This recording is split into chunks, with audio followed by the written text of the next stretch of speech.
They were all over my head right about now. Well, if they did it from birth, you think just like All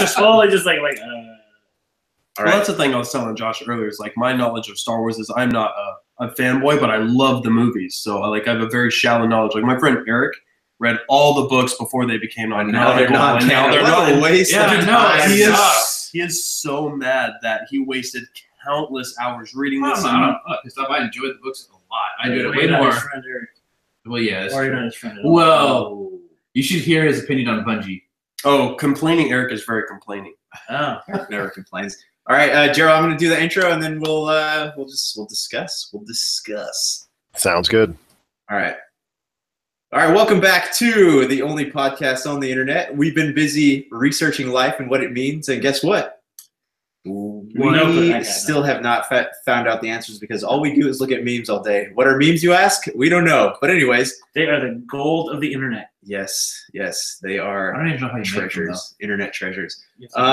Welcome back to another episode of Topicocalypse, where four, sometimes more individuals sit around a table talking about things they may or may not know anything about. If you like that, you can catch the entire show on patreon.com. How soon, Brian Kane? As soon as Josh wants to record it and put it up.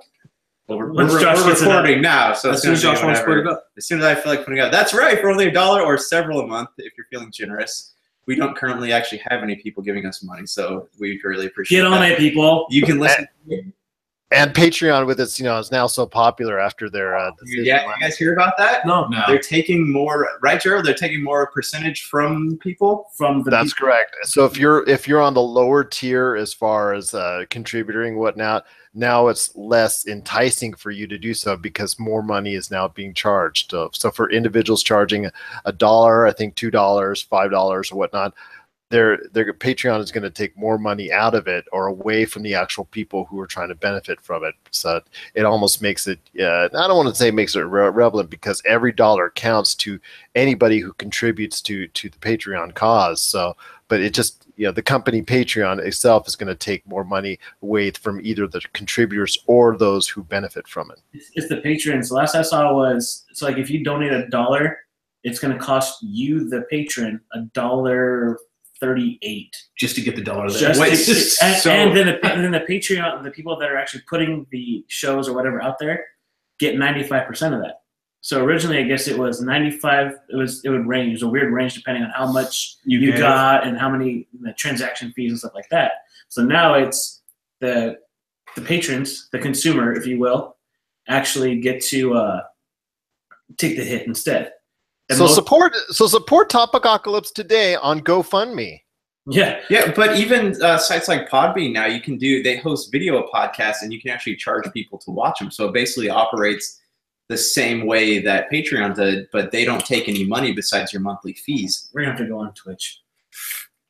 For now. I mean, you see what happened to SoundCloud and and especially we'll see where net neutrality goes because that could be a whole other bag of cats too. Oh. Poor cats. All right, so hey guys, we are going to be talking about. I've been trying to catch up on Star Wars because the new Star Wars is coming out, and wait, what? There's a new one coming out? I would have never known. What? Disney bought Star Wars? Anyways, they had I don't remember a lot of them because I remember the prequel trilogy left kind of a bad taste in my mouth, so I didn't I watched it once and I didn't really watch it after that. So I've been going back and watching them again, and Episode 1. Sure, whatever. It's working. Episode 2 was the most bearable of the three, I think. I don't know. Where do you guys stand on that? Episode 2 is the most bearable? Out of the first three, out of 1, 2, and 3. I thought the first one was way more bearable because it didn't have Hayden Christensen whining the whole movie. No, but you get past the whining, and there are some cool action sequences. Okay, yeah, the clones come down for the first time. That's pretty cool. I feel like the second one, I would agree with you, Josh, because it moves the story the most forward. Right. Of the prequel trilogy 3. I think because the second one deals more with the investigative format, and as from that sense, it actually plays off a lot better, and actually is the movie of the 3 prequels that will actually endear itself the longest. That's why people love that one more. Well, I don't say love, but like that one more of the 3 prequels, which are pretty much in comparison not even close to what the other 3 movies are as far as in the hearts of Star Wars fans.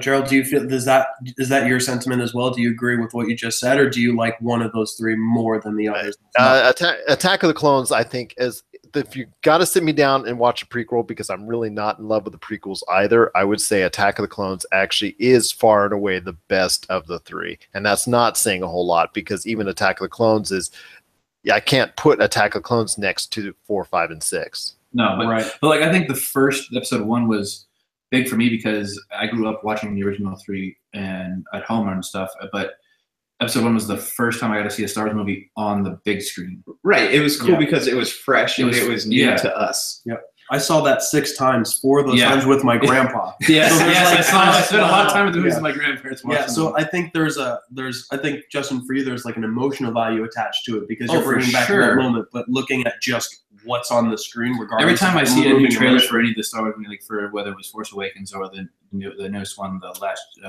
Jedi, it takes me back. Well, anytime you're sitting in a theater and you see that the scroll go up the screen, like, I think it's mostly. I think what does it for me is the soundtrack. Yeah, it gives me goosebumps every time I listen to it. The most underrated part of the entire Star Wars franchise Yeah, is John Williams. The soundtrack. Yes, he was sorely missed in Rogue One. Well, that's Michael Giacchino, who did The Incredibles and did Up and stuff like that, and so he's Disney's kind of it was a great soundtrack, but it wasn't John Williams. It's not memorable. John Williams did Indiana Jones, E.T., Back to the Future, like all of these great hits that we know. John Williams is the reason, not the only reason, but one of the main reasons why we can associate Star Wars. Like that's Star Wars instant.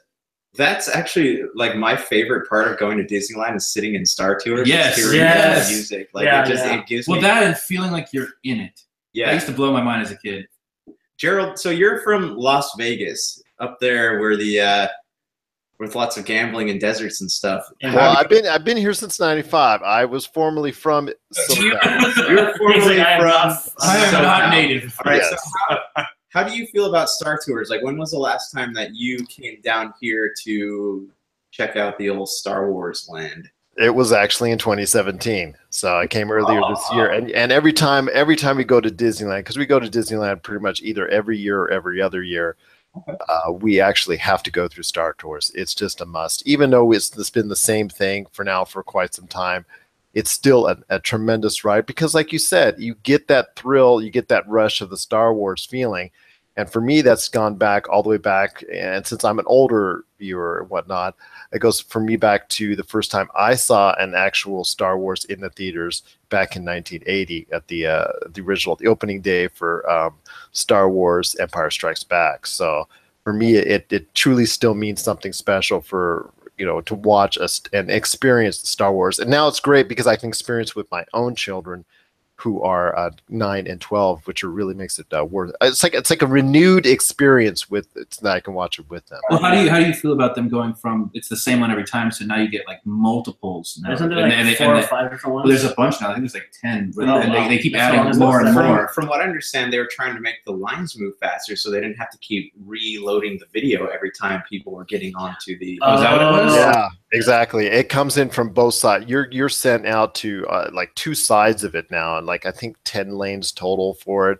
The one in Orlando as well. They just they're trying, like you said, they're trying to do the best they can to shuttle those people in and out, even though there's still considerable amount. Even with a fast pass, it's still a considerable amount of wait. Do you guys? Now we're on this topic, so let's just roll with it for a second. What do you think there's going to be when Star Wars Land opens up in both Anaheim and Florida? Do you think if they keep Star Tours in Tomorrowland, do you think there's going to be a disconnect between that and Star Wars Land? Do you think that it's going to feel weird to people? No, I think it'll just give them. I think they'd be smart to do it that way because you get people trusting. You encourage people to go to different places, and then they spend more money on different types of food, different souvenirs, stuff like that. Buzz Lightyear's Pizza Kitchen. Personally, I think they'll probably close Star Tours. Really? You think so?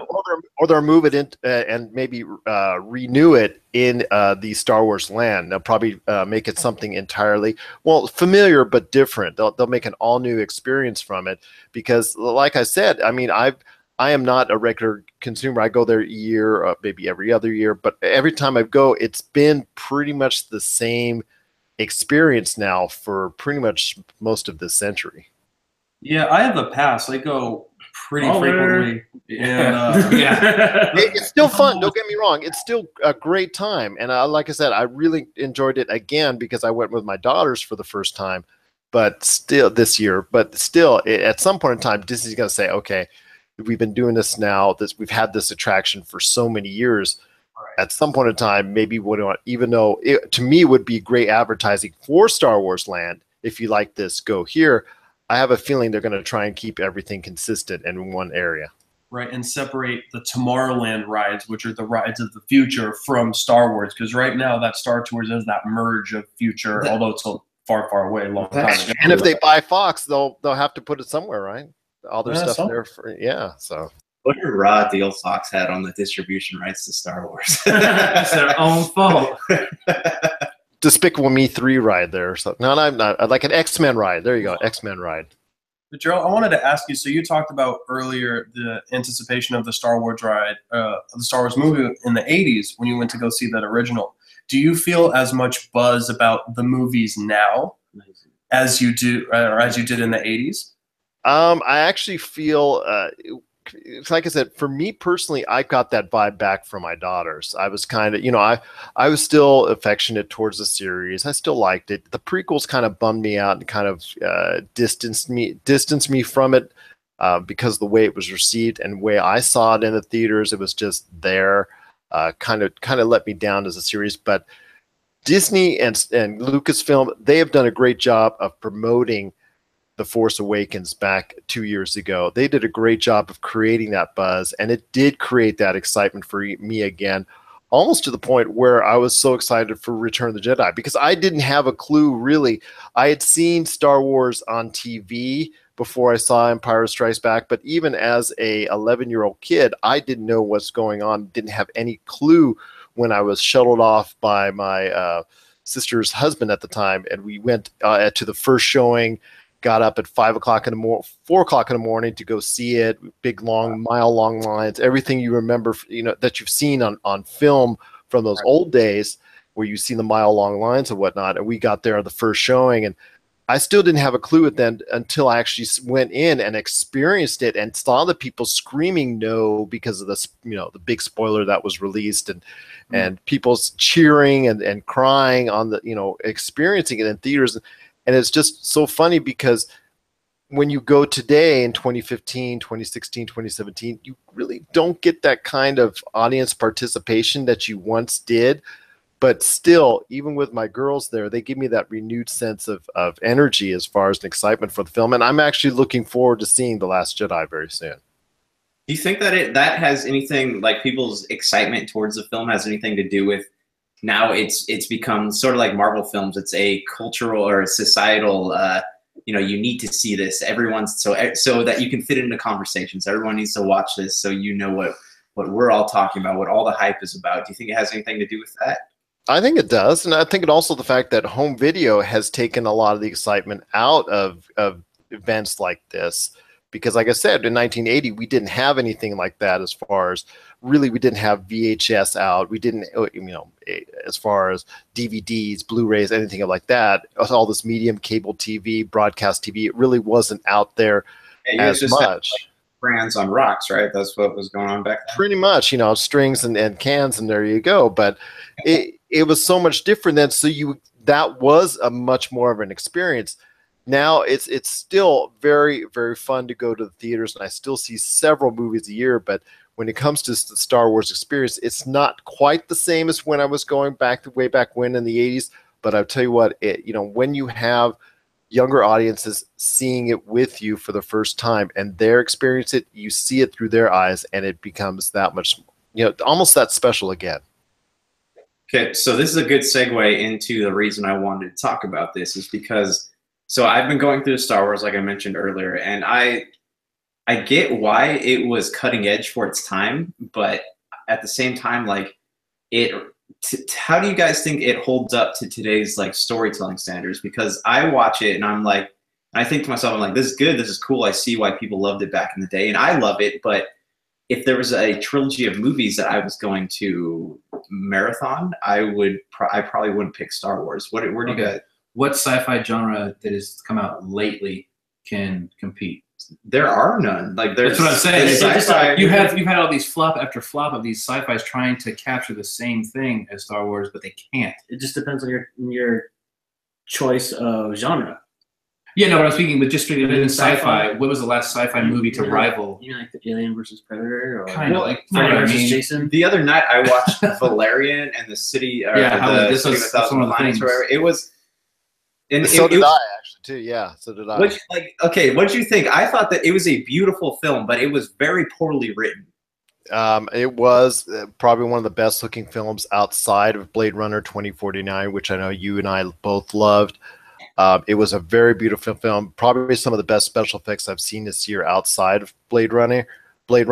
But yeah, once you get inside it and you try to deal with the story and you try to deal with the two main characters, that was just like dealing with cardboard. And it was unfortunate because they tried to just be 2 hours of dry wit everywhere, and it just it didn't hold the mustard. And it was a shame because if you got other actors in their place and maybe, like you said, better writing, it would have been so much better of an experience because the movie itself is so beautiful to watch.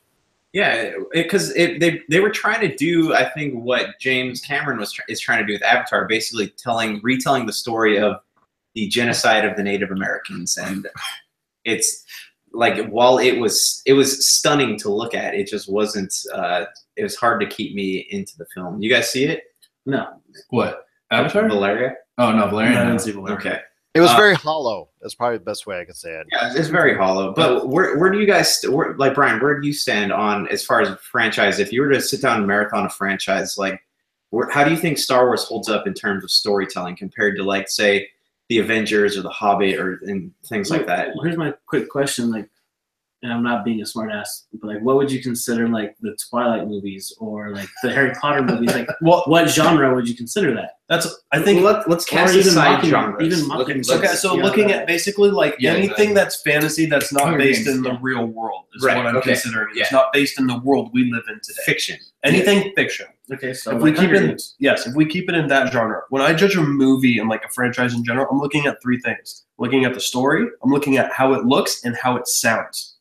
The soundtrack is so important to me, and that's where I think Star Wars is that best example, because although it's a simple story, although, you know, visually you can follow it. Visually, it's great, and sound, it's perfect.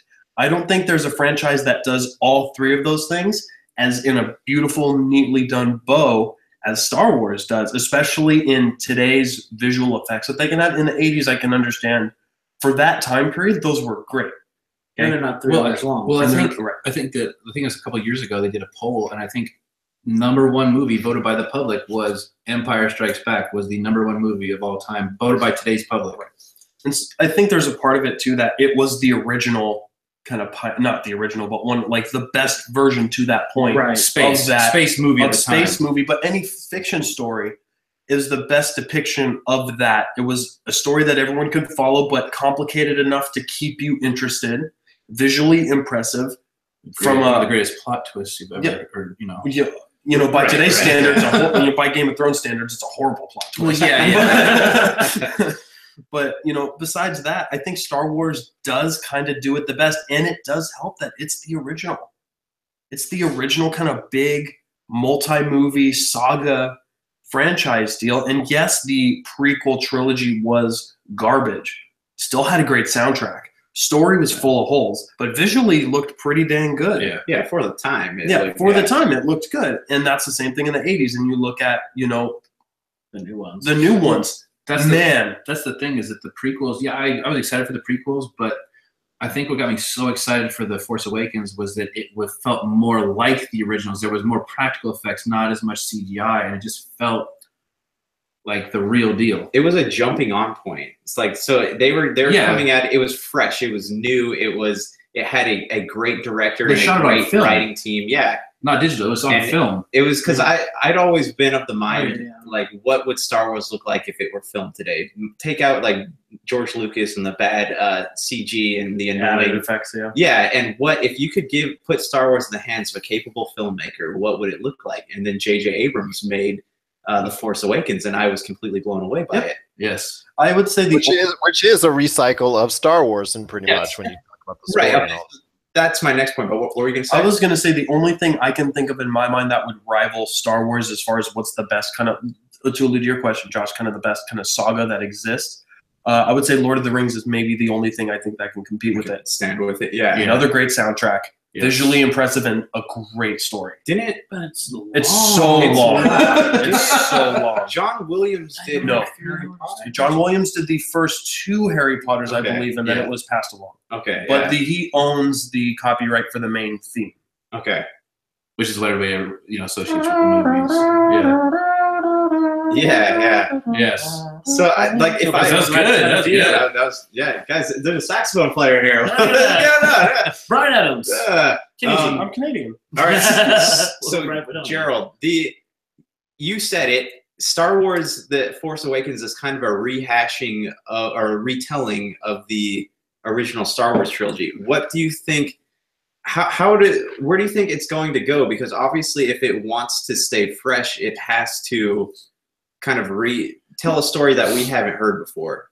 And go ahead. I'm sorry. I know that. Well, Ryan Johnson, whatever. What's his name? I think it's Rian Johnson. That's Rian. Yeah. Yeah, and his new trilogy is going to focus on a completely different story. But what do you think that story is going to be? Is my question, because I don't want to see another because the original trilogy didn't focus on characters. Well, it had characters, but it didn't focus on characters. Kind of, but it just seems like the newer movies are focusing on internal character struggle and more emotion. Right. Well, it's a space opera. That's what Lucas intended it to be. But it's more like the big arc of the story is like an oppressive entity in the galaxy. But what I would like to see is something that threatens all of humankind, not just the evil people, but something that that's where Disney screwed up, because they got rid of all that when they made the books non-canon. That's where they had it. Here's where I think we could still get a big twist, because the first one, it's the same old story. It's kind of a retelling, but we can get the ultimate twist in this next one. And the third one is really that new story. You think they did that rehash because, like Josh said, it's a great jumping on point for people who have never seen Star Wars, because it's a rehash of the original? I think so. Because to me, but you also got to remember the 1977 version. George Lucas was hoping to make successive movies in the series, but he wasn't guaranteed at all. So he had to make an all-confined one single movie. As far as that, the original Star Wars had to have pretty much a beginning and an end. When it comes to Rian Johnson, he's given carte blanche as far as how he wants to do his trilogy, so he can have something that plays out over a much broader episodic venture. Like the originals never had cliffhangers. No, because they weren't sure exactly if they were going to be able to finish them out. Well, from what I understand, the original draft of Star Wars, George Lucas actually wrote all 3 movies into one movie. There actually was he actually wrote a different version of the second movie. The first one was its own movie, and then he didn't decide. He wrote a second movie, but then changed it all, because in the second movie, actually in the whole original story, that Luke and Leia were never related. Okay. And then Luke actually ends up with Leia, but then they had to change everything around when he rewrote for Empire Strikes Back. You can. It's called The Lost Episode. You can act I know it was either Marvel or Dark Horse released the original vision of George Lucas in comic book form, and you can read it right now. I don't remember who. I think it was published 2 or 3 years back. I don't know. But it had the original. His original ideas were kind of. But I do know that there was a completely different script for the second movie than Empire Strikes Back. Right.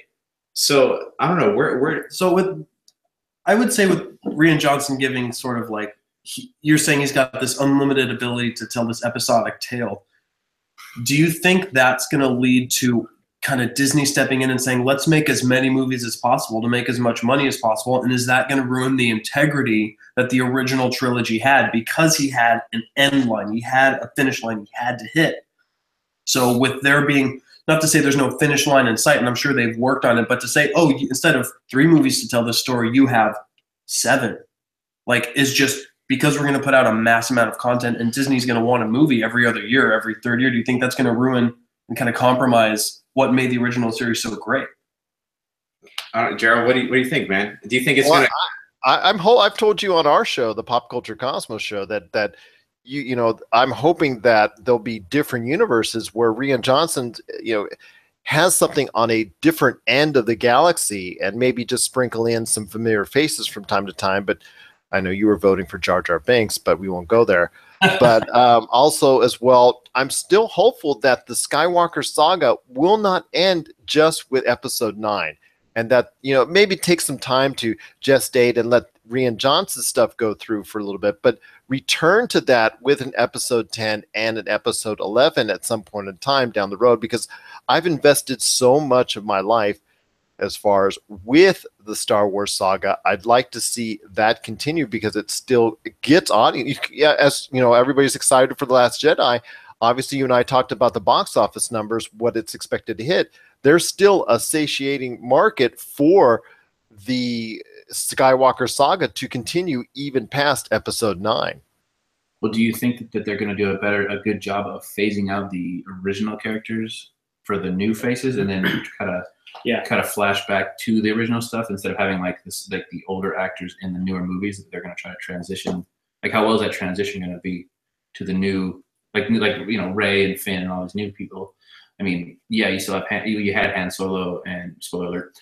And wait, what? I haven't seen it yet. What happened? Well, it's the thing. As I've said to Josh, Kathleen Kennedy, head of Lucasfilm, had said that she wanted Rey and Finn and Poe Dameron to extend the life of the Star Wars saga on their end for some years to come beyond Episode 9.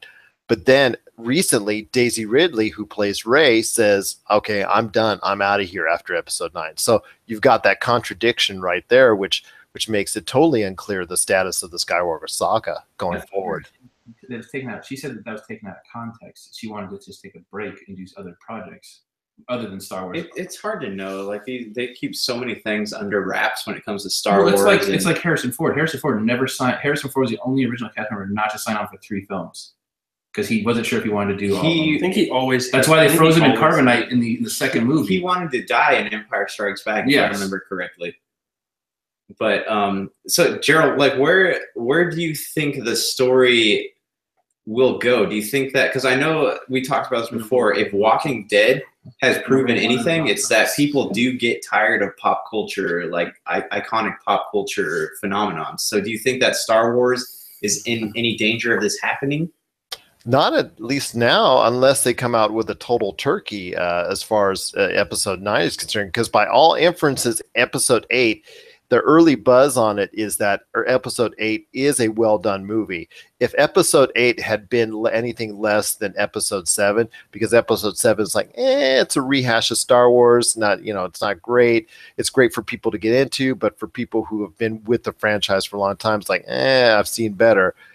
Then you started going down. If it heads the way of the prequels, then you're in trouble. But as long as it continues on the same level or goes even further, and it looks like The Last Jedi will do that, if even Episode 9 is close to that, I can see this. Like I said, the Skywalker saga should continue at some point in time down the road. Not necessarily 2 years after that, but at least it shouldn't be just cut off and there you go. I feel like Star Wars fans are the most critical. Absolutely. Yeah, true. That's probably why George Lucas didn't want to make anymore. That's Well, that and $4 billion. That's it. they have no problem ripping things apart, saying it's garbage, and the general, you know, population will still go see it. But there's that hardcore group of fans are so critical. Well, I think hardcore fans for any franchise, they're never happy. They'll never be happy. And you can't cater to them. You can't cater to that small group. Because if you make the movie they want, it'd be horrible. No one but them would go see it. It's a very niche type thing. Well, let me ask you this: if you were let's just think if you were a hardcore Star Trek fan, and you've been one from the very beginning, if you saw the original series and you've seen how that gestated as far as through syndication and became something worthwhile, and then you see Star Wars come along and totally trounce what Star Trek is doing, and now you've had to sit for the past 30 years and see Star Wars capitalize And Star Trek, even though it was rebooted and very nicely, still never reached, come close to what Star Wars has done popularity-wise. A lot of hipsters are Star Trek fans. I had someone describe it one time as that Star Wars is Top Gun versus Star Trek's A Hunt for Red October. I was gonna say Hot Shots. I was thinking Hot Shots. So I know a lot of people who are strictly Star Trek only. I hate, Star Wars, but that's like they're taking identity in what they enjoy. Right. That's a bigger problem with them. That's a topic for another day. But right. Well, they both. You should be able to enjoy both and understand that what you liked first maybe isn't the most popular thing, but that shouldn't take away how much you enjoy it. They both came out in a time when the science fiction space genre was kind of skyrocketing. Mm-hmm. You look at all the shows on Sci-Fi, Stargate, and Star Trek, and there's a few others, I'm sure. Sharknado. Firefly. There you go. So that kind of segues into the last part of this little segment here. Do you think that had Star Wars come out today, do you think that it would be as popular as it was back then? I could tell you no. I mean, this is something that's taken over 40 years a little over 40 years to become and grow into a pop culture icon. I mean, pop culture pretty much has been founded based off of the fandom that Star Wars has created. So I don't see if it came out today, it would be considered a great, pretty good movie, but it would never reach the lofty status that it is now. Yeah, because it basically was a jumping point for that. So it's like you wouldn't have anything to like. So based off this genre wouldn't be what it is without it. So no one would be into the sci-fi per se. In my opinion, if Star Trek came out first, or if anything after that, after Star Wars came out first. Like I don't think that if Star Wars never came out, I still don't think Star Trek could have got the traction. No, and that's the thing is like if it wouldn't have come out when it did, we wouldn't be where we're at today with it. That's true. Yeah, that's right. Because Paramount wanted something alternative. That's why they rebooted the Star Trek movies with that very long, very slow Star Trek movie original, was because that was trying to offset Paramount trying to offset what 20th Century Fox did with Star Wars. Weird that J.J. Abrams did both of the rebirths. That's just wonder where his loyalty is. Joss Whedon does DC and Marvel, so there you go. Yep, that's true. That's true. All right. Well, which one does he like the paycheck from more? Exactly. Which one did he get paid off of the royalties better? Well, what's his name? That guy. The guy that wrote Ultimate. Michael Bendis. He's been writing for Marvel for years now. He just went over to DC. So I guess it's just wherever you feel creatively needed. The only loyalty is the paycheck. But you shouldn't pigeonhole yourself in one. It's all about the payola. That's true. That's true. All right, cool, man. Well, Gerald, hey, pitch us the old Pop Culture Cosmos show here. What's going on? Show us how it's done. There you go. Well, 2 times a week, my good friend Josh Peterson and I, we co-host a show called the Pop Culture Cosmos Show.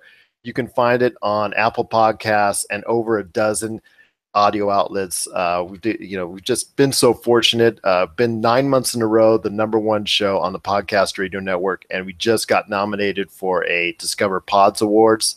Oh, congratulations! Hey, Josh, you saw that. Yeah. Yes. So if you want to listen to the latest and greatest trends and news in pop culture twice a week on Mondays and Fridays, just give us a listen. We truly appreciate it. We got a lot of great guests that come aboard, a lot of great regular contributors. And like I said, Josh and I always sharing our opinions on various things in movies, television, video games, sci-fi, and so much more in pop culture each and every time.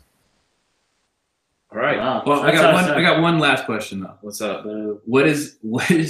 Which film has the best lightsaber duel?